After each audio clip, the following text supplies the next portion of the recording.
Hello learners, welcome to the channel science with Pinki. Last classes में हम लोगों ने डिस्कस किया था कि basic component of cell that is plasma membrane, cell wall, cytoplasm and the nucleus. तो इनके बारे में हम स्टडी कर चुके हैं। आज हम डिस्कस करेंगे डिफरेंट सेल ऑर्गेनेलीज के बारे में। तो आगे बढ़ने से पहले चैनल को लाइक करें, शेयर करें एंड सब्सक्राइब करें। Let's start the topic.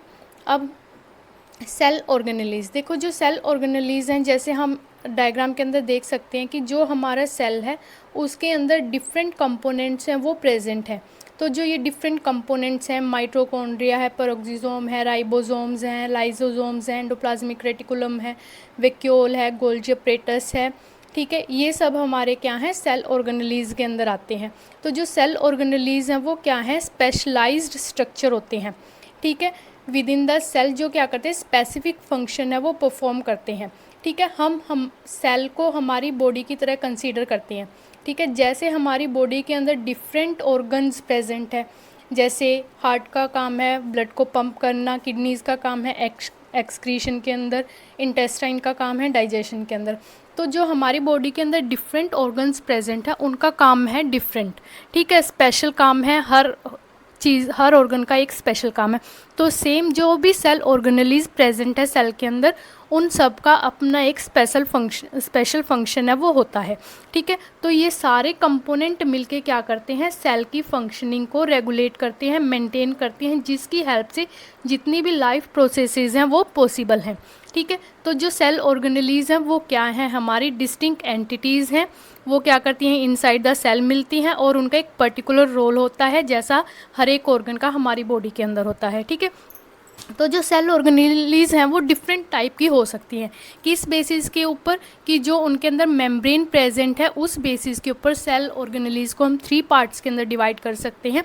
First one है आपका नॉन मेम्ब्रेन बाउंड ऑर्गेनेलीज, मतलब इसके अंदर जो भी ऑर्गेनेली प्रेजेंट है उसके अराउंड कोई भी मेम्ब्रेन है वो प्रेजेंट नहीं होती। जैसे आपका राइबोसोम है, साइटोस्केलेटन है, सेल वॉल है, इनके बाहर कोई भी मेम्ब्रेन है वो प्रेजेंट नहीं होती। और ये क्या करते हैं, सपोर्ट प्रोवाइड करते हैं, प्रोटीन सिंथेसिस करते हैं, और दोनों सेल्स के अंदर है ये मिलते हैं, प्रोकैरियोटिक और यूकैरियोटिक सेल्स के अंदर। उसके बाद है सिंगल मेम्ब्रेन बाउंड ऑर्गेनेलीज, जो भी हमारी ऑर्गेनेली है उसके अराउंड सिंगल मेम्ब्रेन है वो प्रेजेंट है। तो इसके अंदर क्या क्या आ जाएंगे, वैक्यूल आ जाएगा, लाइसोसोम्स आ जाएगा, गोल्जी apparatus आ जाएगा, एंडोप्लाज्मिक रेटिकुलम आ जाएगा। और ये बेसिकली कौन से सेल्स के अंदर प्रेजेंट होते हैं, आपका यूकैरियोटिक सेल्स के अंदर प्रेजेंट होते हैं। नेक्स्ट आपका आता है डबल मेम्ब्रेन बाउंड ऑर्गेनेलीज, मतलब कुछ ऑर्गेनेलीज ऐसी होती हैं जिसके अराउंड जो मेम्ब्रेन है वो डबल लेयर्ड होती है, ठीक है। तो उसके अंदर क्या क्या आ जाएगा, आपका न्यूक्लियस आ जाएगा, माइटोकॉन्ड्रिया आ जाएगा, क्लोरोप्लास्ट आ जाएगा, और ये भी कहाँ पे मिलते हैं, आपके यूकैरियोटिक सेल्स हैं उसके अंदर मिलते हैं। तो जो भी डिफरेंट ऑर्गेनेलीज हमारे सेल के अंदर प्रेजेंट है उनका एक स्पेसिफिक रोल होता है, जैसे वो कुछ फंक्शंस है वो परफॉर्म करते हैं, एनर्जी प्रोडक्शन है, प्रोटीन सिंथेसिस है, वेस्ट ब्रेकडाउन है, जेनेटिक मटेरियल स्टोरेज है, ठीक है। और जो सेल स्ट्रक्चर को मेंटेन करना है, जितने भी सेल फंक्शंस हो रहे हैं वो एफिशिएंटली हो रहे हैं नहीं हो रहे हैं, इन्वायरमेंट को कैसा रिस्पॉन्ड करना है, तो ये सारी चीज़ें किसके ऊपर डिपेंड करती हैं, सेल ऑर्गेनेलीज के ऊपर है वो डिपेंड करता है, ठीक है। तो फिर क्या है कि जो भी डिफरेंट ऑर्गेनेलीज प्रेजेंट हैं वो कंबाइनली परफॉर्म करती हैं, कि एक दूसरे के साथ कोऑर्डिनेशन के साथ परफॉर्म करती हैं, जिसकी वजह से जो सेल की फंक्शनिंग है वो प्रॉपर तरीके से हो सकती है, ठीक है। आज हम डिस्कस कर रहे हैं बेसिकली एंडोप्लाज्मिक रेटिकुलम, जो हमारा एक सेल ऑर्गेनेली है, और जो इसकी मेम्ब्रेन है वो कैसी है, आपकी सिंगल मेम्ब्रेन ऑर्गेनेली है, ठीक है। तो जो एंडोप्लाज्मिक रेटिकुलम है ये क्या होता है, हमने लास्ट क्लासेस के अंदर भी पढ़ा था कि जो न्यूक्लियस प्रेजेंट है इसके साथ अटैच क्या होते हैं, एंडोप्लाज्मिक रेटिकुलम है वो होते हैं। तो ये क्या होता है, कंटिन्यूस मेम्ब्रेन नेटवर्क होता है, जो कहाँ से एक्सटेंड करता है, आपका न्यूक्लियर एनवलप से साइटोप्लाज्म के अंदर। मतलब ये हमारा पूरा सेल है, ठीक है। तो इसमें क्या है, ये आपका न्यूक्लियस हो गया, न्यूक्लियस से एक्सटेंड करके ये साइटोप्लाज्म के अंदर डिस्ट्रीब्यूट है वो होता है। तो जो इसकी पोजीशन है वो हमें पता लग गई कि कैसी है, ये outer membrane of nuclear envelope से लेके और आपका जो साइटोप्लाज्म है उसके अंदर है वो वेल डिस्ट्रीब्यूटेड होता है, क्योंकि इंट्रासेलुलर नेटवर्क बनाने के लिए जो चीज़ आपका न्यूक्लियस ने सिंथेसाइज करी उसको आगे ट्रांसफ़र करना, मतलब सेल के अंदर ही जो कंपोनेंट सिंथेसाइज हो रहे हैं एक पोर्शन से दूसरे पोर्शन तक पहुंचाने का काम करते हैं। तो जो आपका एंडोप्लाज्मिक रेटिकुलम है उसको हम 2 कैटेगरीज़ के अंदर डिवाइड कर सकते हैं, रफ एंडोप्लाज्मिक रेटिकुलम और स्मूथ एंडोप्लाज्मिक रेटिकुलम। देखो जो रफ एंडोप्लाज्मिक रेटिकुलम है उसमें याद रखो कि आप क्या अटैच होते हैं, राइबोसोम्स की यूनिट हैं वो अटैच होती हैं, ठीक है। तो राइबोसोम की यूनिट्स हैं वो अटैच होती हैं, और ये आगे किससे अटैच होता है, आपका गोल्जी अपरेटस से, मतलब आपका न्यूक्लियस से तो क्या हो जाएगा अटैच, ईआर एंडोप्लाज्मिक रेटिकुलम, और जो एंडोप्लाज्मिक का वो आगे किससे अटैच हो जाएगा, आपका गोल्जी अपरेटस से, ठीक है। उसके बाद जो स्मूथ ईआर है, स्मूथ ईआर है आपका, उसके अंदर राइबोसोम्स है वो प्रेजेंट नहीं होते हैं, और जो इसका मेन काम क्या है आपका, लिपिड को मेटाबोलाइज करना, लिपिड को सिंथेसाइज करना और डिटॉक्सिफिकेशन, कैल्शियम हैंडलिंग है, हिपेटोसाइट है, स्टीरियोजेनिक सेल्स हैं, मसल्स हैं, उसके अंदर आपका ये स्मूथ ईआर है वो पाया जाता है। तो जो स्ट्रक्चर ऑफ एंडोप्लाज्मिक रेटिकुलम है उसके अंदर बेसिकली क्या क्या प्रेजेंट होते हैं, सिस्टर्ने प्रेजेंट होते हैं, शीट लाइक स्ट्रक्चर, वेसिकल आपका राउंड सर्कुलर स्ट्रक्चर होता है, ट्यूब्यूल्स आपका ब्रांच स्ट्रक्चर है वो प्रेजेंट होता है, ठीक है। तो जो रफ़ ईआर है आपका, रफ़ एंडोप्लाज्मिक रेटिकुलम है, वो क्या होता है कि शीट्स की फॉर्म में होता है, मतलब उसके अंदर क्या शीट्स की फॉर्म में प्रेजेंट होते हैं, जैसे आप इस डायग्राम में भी देख सकते हो कि ये शीट्स की फॉर्म में प्रेजेंट है, ठीक है। और इसके ऊपर क्या प्रेजेंट होते हैं, राइबोसोम्स यूनिट हैं वो अटैच होते हैं, इस वजह से इसका जो टेक्सचर है वो कैसा हो जाएगा, रफ टेक्सचर हो जाएगा, ठीक है। और इसका अंदर का जो स्पेस है, ये अंदर वाला स्पेस है, इसको हम क्या बोल देते हैं, ल्यूमेन है वो बोल देते हैं, ठीक है। उसके बाद है कि जो स्मूथ एंडोप्लाज्मिक रेटिकुलम है, देखो ये आप इस साइड में देख सकते हैं, ये आपका क्या है, स्मूथ एंडोप्लाज्मिक रेटिकुलम है, इसके ऊपर राइबोसोम अटैच नहीं होते, तो इसका टेक्सचर है वो क्या होता है, स्मूथ होता है, ठीक है। तो इसमें क्या है कि जो एंडोप्लाज्मिक नेटवर्क होता है उसके अंदर बेसिकली 3 तरह के स्ट्रक्चर पाए जाते हैं, सिस्टर्ने, वेसिकल्स और ट्यूब्यूल्स। इनका मेन काम क्या है कि जो चीज़ न्यूक्लियस के अंदर बनी उसको ईआर ट्रांसफ़र करेगा, और जो ईआर के अंदर चीज़ बनी वो आगे सेल के अंदर है वो ट्रांसफ़र करता है इंट्रासेलुलर नेटवर्क के लिए, ठीक है। तो जो स्ट्रक्चरल कंपोनेंट ऑफ ईआर है, सिस्टर्ने, ट्यूब्यूल्स और वेसिकल, ये क्या स्ट्रक्चर्स हैं। तो जो सिस्टर्ने है वो फ्लैटेंड होता है, सैक लाइक स्ट्रक्चर होता है इस तरीके से, ठीक है, शीट लाइक स्ट्रक्चर है वो प्रेजेंट होता है, ठीक है। और इसके ऊपर ये बेसिकली किसके अंदर पाया जाता है, आपका रफ एंडोप्लाज्मिक रेटिकुलम के अंदर पाया जाता है। जो सिस्टर्ने है वो आपका रफ एंडोप्लाज्मिक रेटिकुलम के अंदर पाया जाता है, और ये क्या होते हैं, पैरेलल बंडल्स होते हैं, जैसा आपने पिछली स्लाइड में देखा था कि ये पैरेलल बंडल्स प्रेजेंट होते हैं, ठीक है। और ये क्या करते हैं कि इनका जो सिस्टर्ने है उनका जो इंटरनल स्पेस है उसको हमने क्या बोला था, ल्यूमेन बोला था। देखो जो आप ये देख रहे हैं स्पेस, ये वाला स्पेस, ये आपका क्या है, ल्यूमेन है, कि जो रफ एंडोप्लाज्मिक रेटिकुलम के अंदर सैक्स के बीच में और जो आपका ये सिस्टर्ने हैं उनके बीच में जो स्पेस प्रेजेंट है उसको आप क्या बोलते हो, ल्यूमेन बोलते हो या सिस्टर्नल स्पेस है वो बोलते हैं, जहाँ पे क्या काम होता है, प्रोटीन की फोल्डिंग होती है, अगर मॉडिफिकेशन की रिक्वायरमेंट है वो होती है। देखो हम आगे स्टडी करेंगे कि रफ एंडोप्लाज्मिक का और स्मूथ एंडोप्लाज्मिक का क्या फंक्शन है, ठीक है। और जो डायमीटर ऑफ सिस्टर्ने है वो कितना हो सकता है, 40 to 50 नैनोमीटर है वो हो सकता है। नेक्स्ट है आपका ट्यूब्यूल। जो ट्यूब्यूल होते हैं वो क्या होते हैं, आपका long cylindrical highly curved membrane present होती है, और ये बेसिकली किस में पाया जाता है, आपका स्मूथ एंडोप्लाज्मिक रेटिकुलम में। जो ट्यूब्यूल है वो किस में पाया जाता है, स्मूथ एंडोप्लाज्मिक रेटिकुलम में। जो सिस्टर्ने है वो रफ एंडोप्लाज्मिक रेटिकुलम में पाया जाता है, ठीक है। और इसका जो ट्यूब्यूल्स का काम क्या है, जो एंडोप्लाज्मिक रेटिकुलम है उसको फ्लेक्सिबल बनाना, और साथ में क्या करना कि जो ईआर है एंडोप्लाज्मिक रेटिकुलम है उसको साइटोप्लाज्म में डिस्ट्रीब्यूट करना या स्प्रेड करना, ठीक है।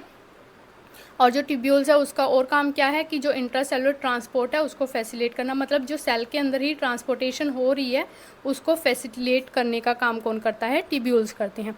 वेसिकल्स, जो वेसिकल्स होती हैं ये स्मॉल होती हैं, स्फेरिकल मेम्ब्रेन होती हैं, ठीक है। और ये कहाँ पे पाई जाती है, जो ending points of endoplasmic reticulum है वहाँ पे पाई जाता है, मतलब यहाँ पे हैं आपकी ये वेसिकल्स हैं वो पाई जाती हैं, ठीक है, जो एंडोप्लाज्मिक रेटिकुलम का एंडिंग पॉइंट्स हैं वहाँ पे, ठीक है। और इनका वेसिकल्स का काम क्या है कि जो चीज़ एंडोप्लाज्मिक रेटिकुलम ने बनाई उसको वेसिकल्स के थ्रू किस तक पहुंचाना, गोल्जी अपरेटस तक पहुंचाने का काम करना है। और इसका जो साइज़ है वो कितना हो सकता है, 25 नैनोमीटर टू 500 नैनोमीटर तक हो सकता है। ठीक है, और साथ में क्या है, मेम्ब्रेन एसोसिएटेड राइबोसोम। जो मेम्ब्रेन एसोसिएटेड राइबोसोम है, मतलब देखो राइबोसोम्स के साथ आप ये डॉटेड स्ट्रक्चर देख रही हैं, ये आपका क्या है, राइबोसोम्स हैं, वो प्रेजेंट है। तो जो राइबोसोम है वो किस में प्रेजेंट होते हैं, आपका रफ एंडोप्लाज्मिक रेटिकुलम में, तो उसको रफ अपीयरेंस है वो प्रोवाइड करते हैं। तो जो राइबोसोम्स का मेन काम क्या है, प्रोटीन को सिंथेसाइज करना, उसको आगे जो टारगेटेड पोजीशन है वहाँ तक पहुँचाना। उसके बाद है फॉस्फोलिपिड बाइलेयर। जो आपके एंडोप्लाज्मिक रेटिकुलम है वो फॉस्फोलिपिड बाइलेयर से मिलके बना है। ठीक है, और उसकी थिकनेस कितनी है, 50 to 60 एंगस्ट्रॉम्स है उसकी थिकनेस है।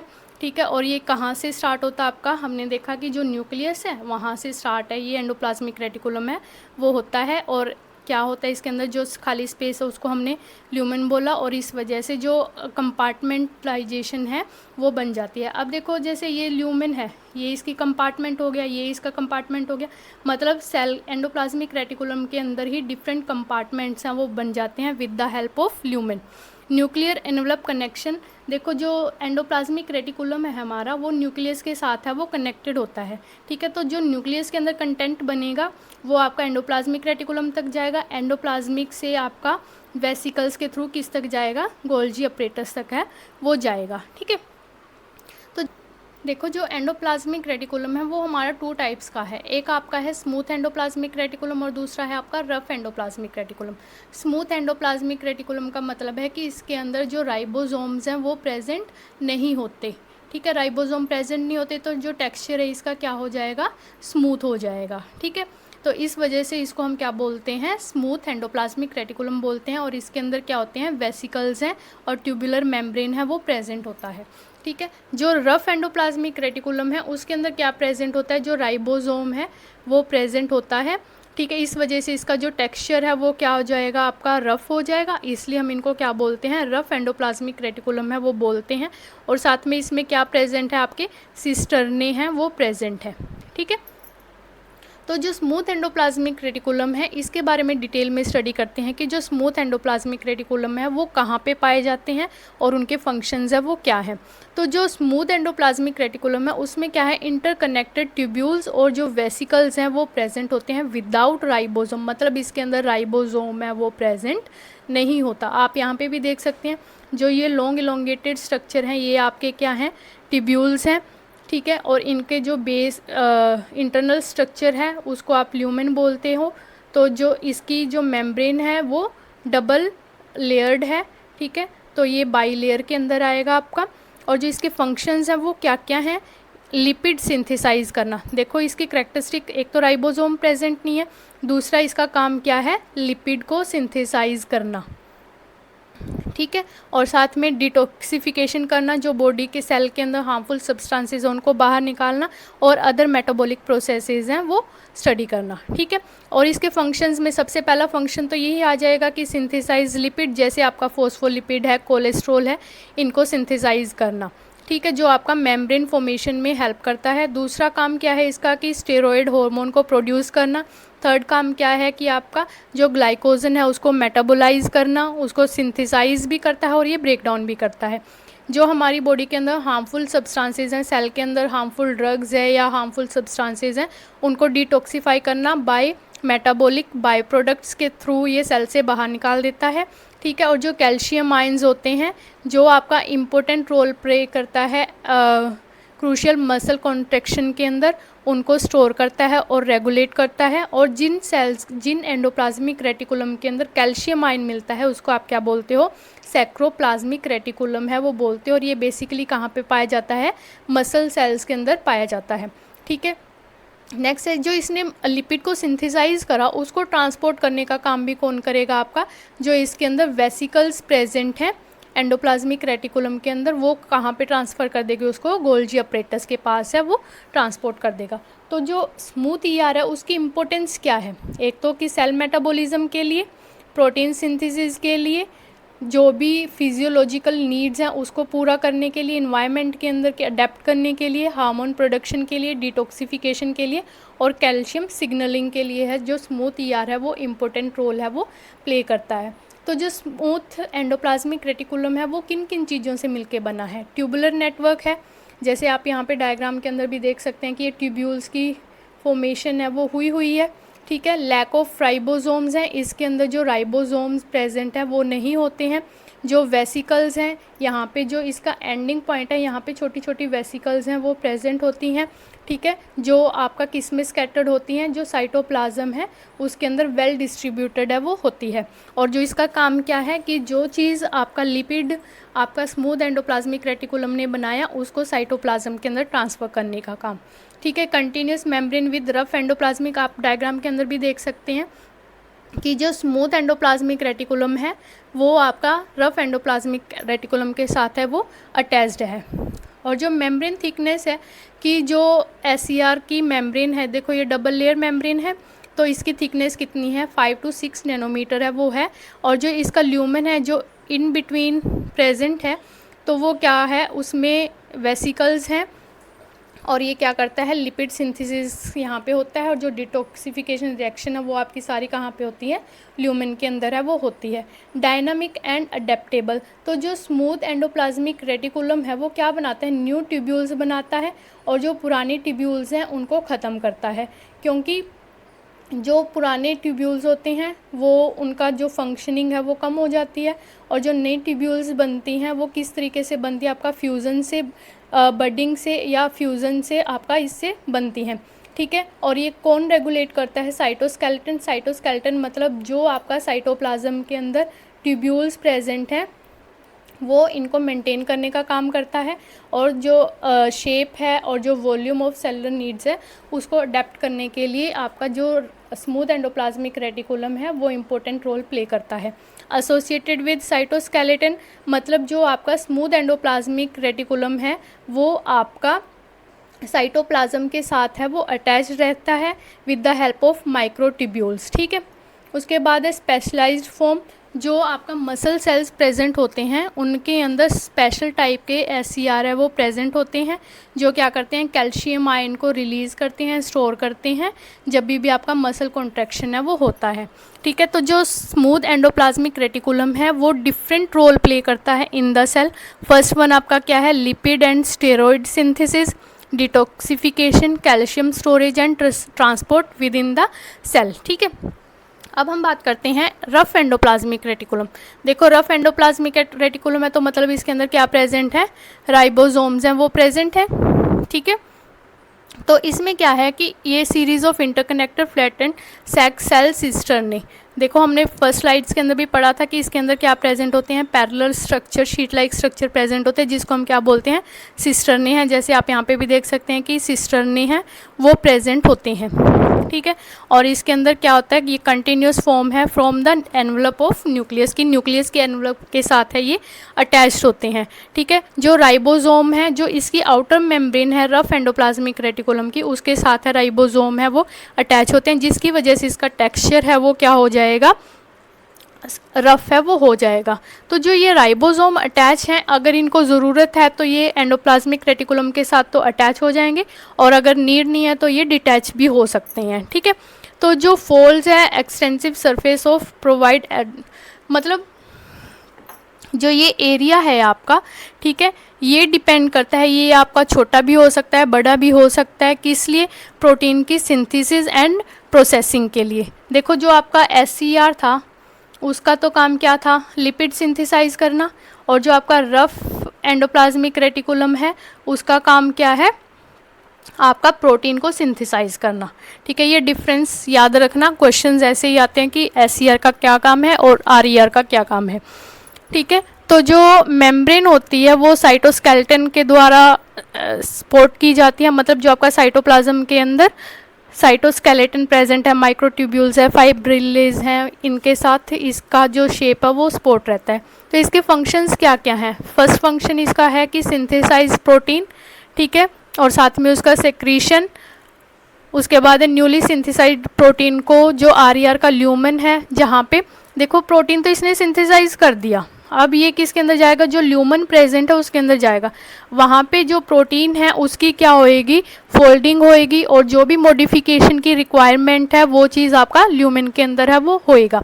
ठीक है, तो जो RER है वो क्वालिटी कंट्रोल के लिए भी रोल प्ले करता है कि जिस प्रोटीन की रिक्वायरमेंट है वो तो ये फॉर्म कर देगा, जिसकी रिक्वायरमेंट नहीं है तो उसको डिग्रेड भी कर देगा। ठीक है, तो जो प्रोटीन है RER के अंदर आपका फॉर्म हुआ है वो जो वेसिकल्स प्रेजेंट हैं उसके थ्रू है वो कहाँ तक जाएगा, गोल्जी अपरेटस के पास है वो चला जाएगा। ठीक है, और साथ में क्या करता है कि जो सेल्स हैं आपके प्रोटीन सिंथेसाइज करते हैं वो ज़्यादा एक्टिव होते हैं, जैसे आपका पेनक्रियाटिक सेल्स है वो बहुत ज़्यादा एक्टिव होता है इन प्रोटीन सिंथेसिस के अंदर, तो वहाँ पे जो रफ एंडोप्लाज्मिक रेटिकुलम है वो ज़्यादा अमाउंट के अंदर है वो पाया जाएगा। ठीक है, तो जो रफ एंडोप्लाज्मिक रेटिकुलम है वो किस किस चीज़ से मिलके बना है, आपका सिस्टर्ने से मिलके बना है। ठीक है, जो पैरेलल शीट लाइक स्ट्रक्चर है उसके साथ है वो बना हुआ है। अटैच्ड राइबोसोम का मतलब है कि जो सिस्टर्ने प्रेजेंट है, जो आपका एंडोप्लाज्मिक रेटिकुलम है उसकी सरफेस के ऊपर है राइबोसोम्स हैं वो प्रेजेंट होते हैं, जिसकी वजह से उसका अपीयरेंस है वो रफ हो जाता है। कंटिन्यूटी विद न्यूक्लियर एनवलप, जैसे आप डायग्राम के अंदर देख सकते हैं कि जो आपका एंडोप्लाज्मिक रेटिकुलम है, जो आपका न्यूक्लियस एनवलप है उसके साथ कंटिन्यूस है वो अटैच्ड है। ठीक है, डबल मेम्ब्रेन शीट है, जो आपका सिस्टर्ने है वो क्या है, डबल मेम्ब्रेन है, और इसके अंदर ये क्या चीज़ प्रेजेंट है, ल्यूमेन है वो प्रेजेंट है।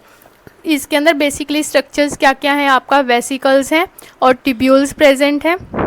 डायनामिक राइबोसोम एसोसिएशन मीन जो राइबोसोम है अगर नीड है तो वो ER के साथ एंडोप्लाज्मिक रेटिकुलम के साथ अटैच हो जाएगा, अगर नीड नहीं है तो वहाँ से डिटैच हो जाएगा। बेसोफिलिक नेचर मीन्स ये बेसिक नेचर के होते हैं, क्योंकि इसके अंदर जो RNA कंटेंट है राइबोसोम का वो प्रेजेंट होता है, इस वजह से इसका नेचर क्या हो जाएगा, बेसोफिलिक नेचर है वो हो जाएगा।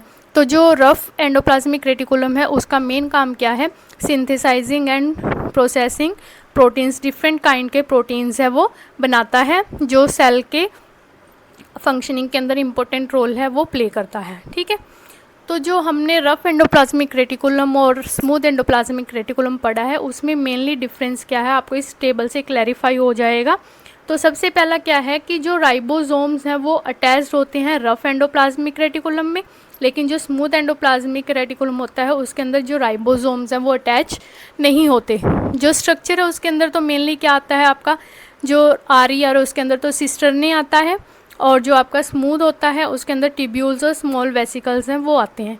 इसकी लोकेशन कहाँ रहेगी, RER की न्यूक्लियर एनवलप के साथ अटैच होता है, और जो आपका SER स्मूथ एंडोप्लाज्मिक रेटिकुलम है वो आपका RER के साथ भी अटैच होता है और साथ में पेरिफेरी ऑफ द साइटोप्लाज्म के साथ अटैच होता है। ठीक है, ओरिजिन कहाँ से होता है, RER आपका outer membrane of nuclear envelope से होता है, और जो आपका स्मूथ एंडोप्लाज्मिक रेटिकुलम है वो आपका किससे होता है, रफ एंडोप्लाज्मिक रेटिकुलम से। फंक्शंस क्या है, इसका मेन फंक्शन RER का प्रोटीन को सिंथेसाइज करना और कहाँ पे इसको भेजना है, सेक्रेट करना है वहाँ पे जाना, और लाइसोसोम को प्रोड्यूस करना। ठीक है, लाइसोसोम्स तक पहुँचाना।